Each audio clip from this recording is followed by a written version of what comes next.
चलते हैं श्रीमद् भागवत महापुराण, जिसमें भगवान ने समुद्र मंथन करा करके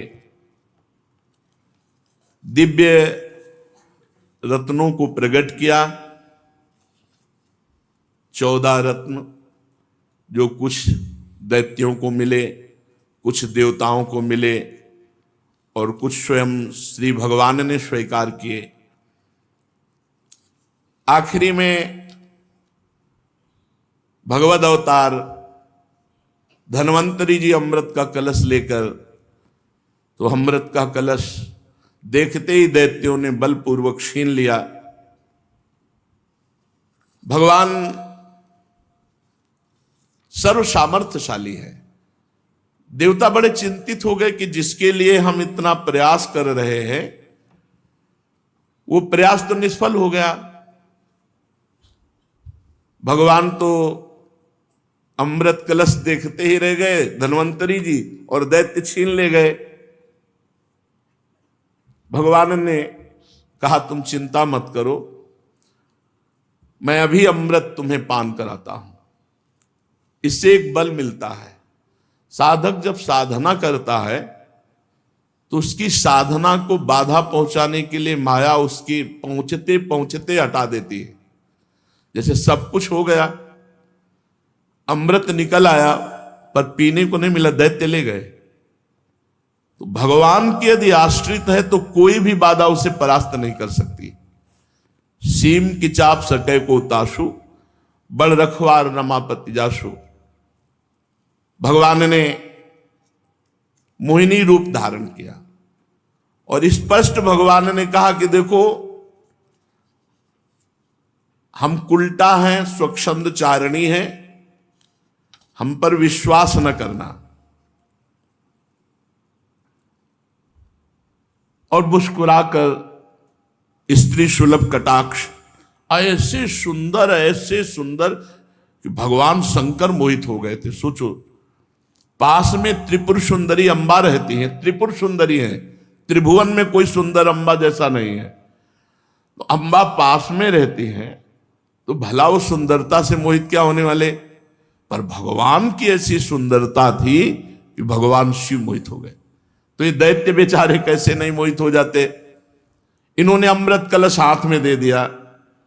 भगवान ने कहा उचित और अनुचित जो भी हम करें तुम हमें दोष नहीं दोगे, तो हम अमृत कलश में अमृत बांटने के लिए तैयार हैं। दैत्यों ने कहा नहीं टोकेंगे। पहले भगवान दैत्यों की तरफ से गए पर नेत्रों के कटाक्ष से बांधते हुए अमृत किसी को नहीं पिलाया।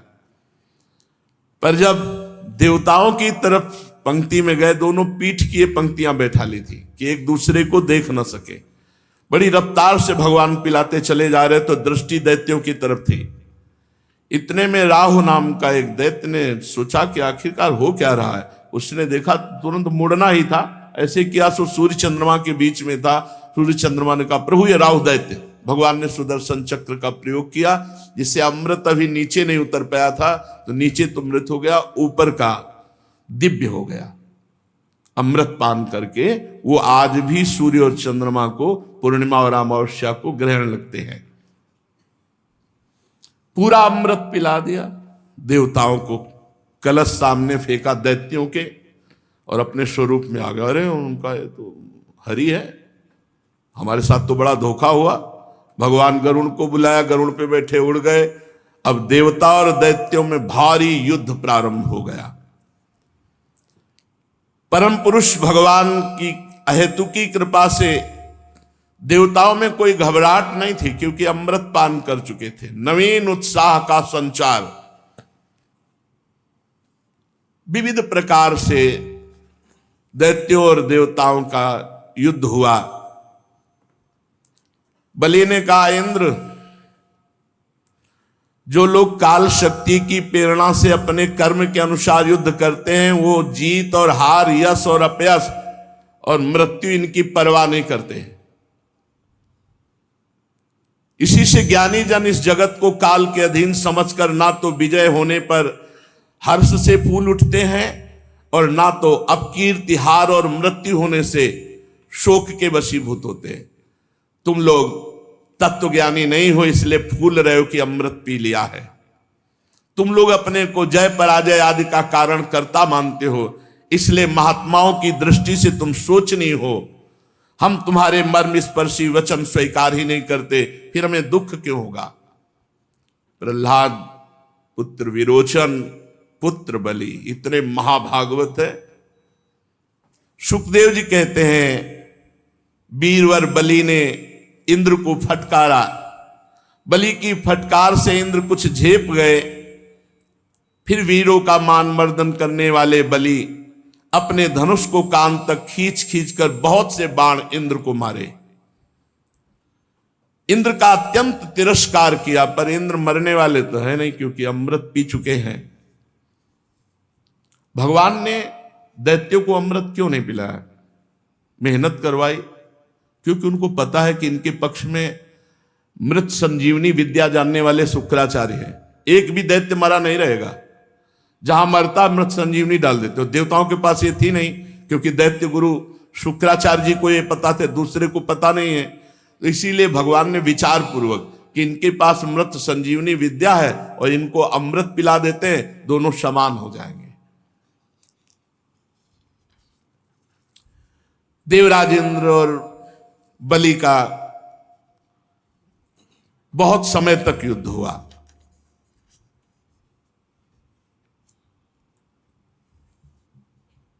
त्वष्टा की तपस्या का सार जो वृत्तासुर प्रकट हुआ था, इंद्र ने कहा मैंने वज्र के द्वारा उसको मार डाला। अनेक दैत्य जो बहुत बलवान थे, किसी अस्त्र शस्त्र से नहीं मरते थे, उनको मृत्यु के घाट इसी वज्र से उतार दिया। वही मेरा वज्र ये नमुच नाम के दैत्य को क्यों नहीं मार पा रहा? ये ब्रह्म तेज से बना हुआ वज्र इसके गले में खरोच भी नहीं कर पा रहा। इंद्र बहुत विषाद करने लगे। नमुची आक्रमण पे आक्रमण कर रहा है, पर देवराज इंद्र का वज्र काम नहीं कर रहा। तो आकाशवाणी हुई कि ये दानव न सूखी वस्तु से मरेगा न गीली वस्तु से, इसे वर मिल चुका है। सूखी या गीली वस्तु जो ना होगी उससे मर जाएगा। इसलिए इंद्र इस शत्रु को मारने के लिए विचार करो जो सूखी और गीली वस्तु ना हो। आकाशवाणी सुन करके बड़ी एकाग्रता से विचार करने लगे कि कौन सी ऐसी वस्तु है जो सूखी या गीली नहीं है, उससे मारा जा सके। तो ध्यान में आया भगवत प्रेरणा से फेन। फेन ना सूखा है और ना गीला है, इसलिए उन्होंने समुद्र का फेन लिया और फेन फेंका, तो फेन से उसकी गर्दन कट गई, जो वज्र से नहीं कटी थी। गंधर्व शिरोमणि विश्वावसु तथा परावसु गान करने लगे, देवताओं की दुंदुभियां बजने लगी, नर्तकियां आनंद से नाचने लगी।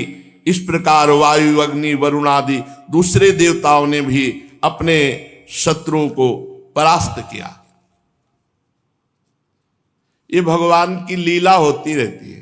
कभी दैत्य परास्त करते देवताओं को, कभी देवता दैत्यों को, कभी साधु जनों की विजय होती, कभी असाधु जनों की विजय होती है। पर जो भगवान की छत्र छाया में रहते हैं उनका सदा मंगल ही होता है। नारद जी आए और कहा देवता और दैत्यों, आप लोग अपने अपने बल को लगाकर देख चुके हो, अब हमारी आज्ञा है कि दोनों सुख समृद्धि को प्राप्त हो और युद्ध बंद करो। सुखदेव जी कहते हैं देवताओं ने देवर्षि नारद की बात मानकर अपने क्रोध के वेग को शांत किया, और फिर दैत्यों ने भी वही बात मानी और युद्ध बंद हुआ। नारद जी एक ऐसे महात्मा हैं कि देवता मतलब कंस के पास जाते हैं तो वैसे सम्मान, वसुदेव जी के पास तो वे कहीं भी जाएं इनका कहीं तिरस्कार नहीं, और सबको ऐसा लगता है मेरे हित की ही बात कहते हैं। जो मरे हुए दैत्य थे, देखो शुक्राचार्य जी ने अपनी मृत संजीवनी विद्या से उनको जीवित कर दिया। किसी के कोई घाव नहीं, कोई कटे अंग नहीं, सब स्वस्थ। इसीलिए भगवान ने देवताओं को अमृत पिलाया। बलि जी भगवान का चिंतन करते हुए न दुख न सुख। जब ये सुना कि भगवान ने मोहिनी अवतार धारण किया है, असुरों को मोहित करके देवताओं को अमृत पिला दिया, तो सती से कहा देखो हम जा रहे हैं भगवान के जहां जहां अवतार होते हैं वो अवतारों के दर्शन करते हैं, अब हम इस मोहिनी अवतार के दर्शन के लिए जा रहे हैं। देवी ने कहा कि हम भी साथ चलेंगे। माता जी ने तो कुछ गणों ने, नित्य पार्षद जो हैं, उन्होंने कहा हम भी साथ चलेंगे, भगवान के दर्शन करेंगे। भगवान गौरी शंकर और उनके पार्षद ये सब भगवान के धाम पहुंचे। भगवान मुस्कुराए, सर्वांतर्यामी हैं, खड़े होकर प्रणाम किया भगवान श्री हरि ने। विराजो महाराज, आज ये शिव परिकर कैसे पूरा आगमन हुआ, कारण क्या है? महादेव जी ने कहा समस्त देवताओं के आराध्य देव आप विश्व विजयी जगदीश्वर जगत स्वरूप हैं। समस्त चराचर पदार्थों के मूल कारण ईश्वर और आत्मा भी आप ही हैं। इस जगत का आदि अर्थात प्रकट करने वाले, मध्य अर्थात पालन करने वाले, अंत अर्थात प्रलय करने वाले आप ही हैं। आप अविनाशी हैं, आप हमारे स्वरूप हैं, आप दृष्टा दृश्य, भोक्ता भोग भाव से रहित है। वास्तव में आप चिदानंद मात्र ब्रह्म हैं। प्रभु, ये हमने आपका अवतार सुना है, मोहिनी अवतार।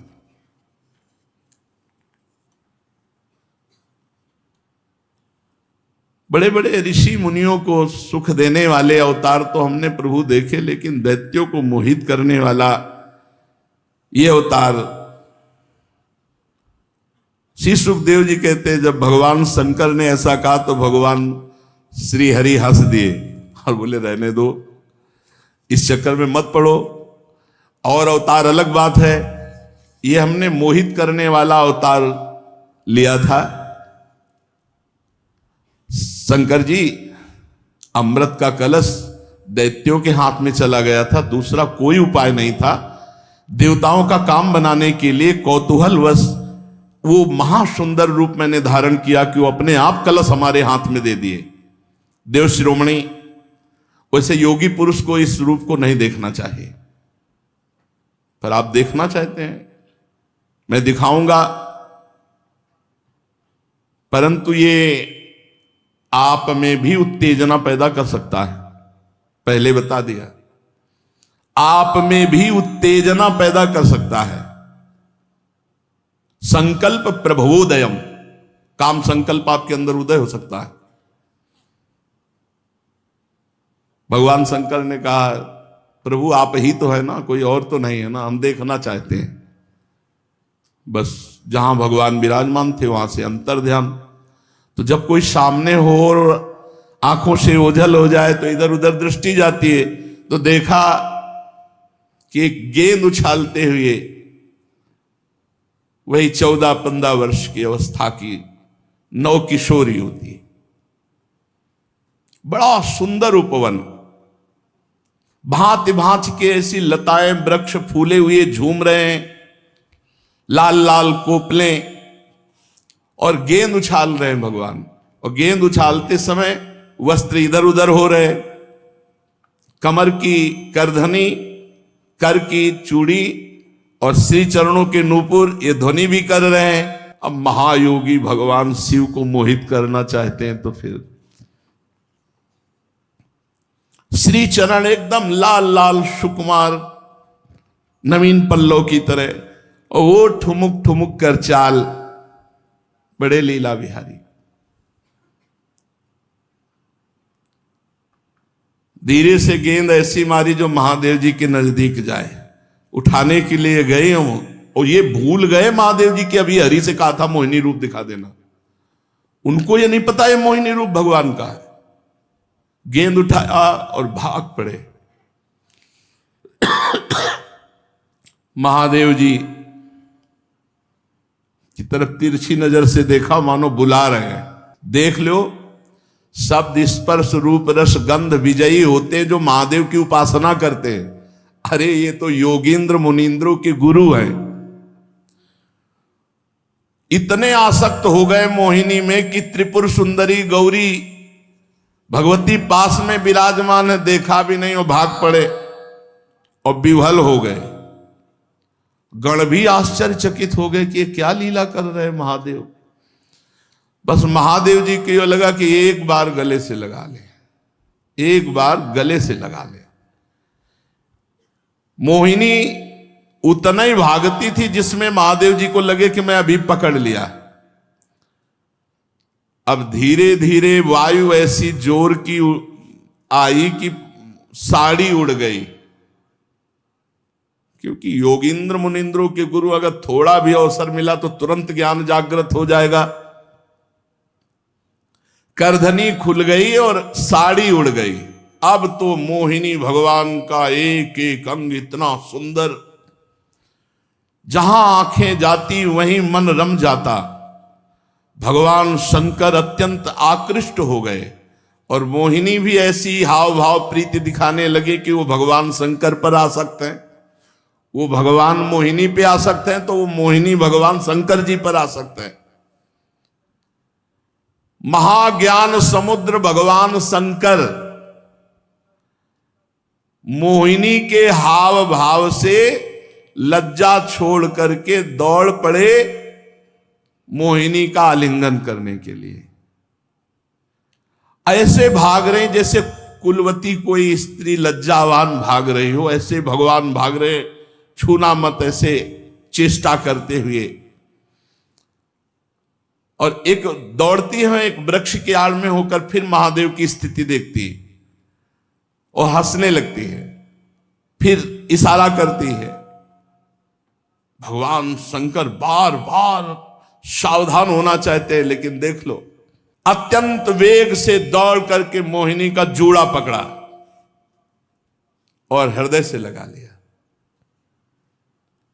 जे ही हृदय से लगाया तो शांति हो गई, क्योंकि भगवान ही तो है ना परम शांत। अब वो बाल खुल गए थे। जब भुज पास हटाया तो देखा हरि, जब भुज पास किया तो मोहिनी, और जब भुज पास हटाया बोले प्रभु गजब का रूप, गजब का रूप, ऐसा अवतार तो हमने कभी ले। बोले मना कर रहे थे ना कि योगियों के लिए नहीं है, ये तो भोगियों को आकर्षित करने वाला है।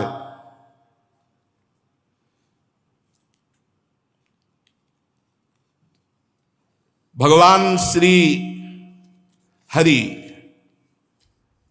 उन्होंने कहा, देव शिरोमणे, भगवान ही तो है ना, कोई दूसरी स्त्री थोड़ी है कि वो कामासक्त हो गए। भगवान ने कहा, श्री हरि ने, देव शिरोमणे, मैं ये देख रहा हूं कि ये सब हुआ, पर आपकी निष्ठा में कोई फर्क नहीं है। ये बड़े आनंद की बात है कि मेरी अपार माया का प्रयोग आपके ऊपर हुआ, ऐसे हाव भाव किए, पर आपकी स्थिति वही रही।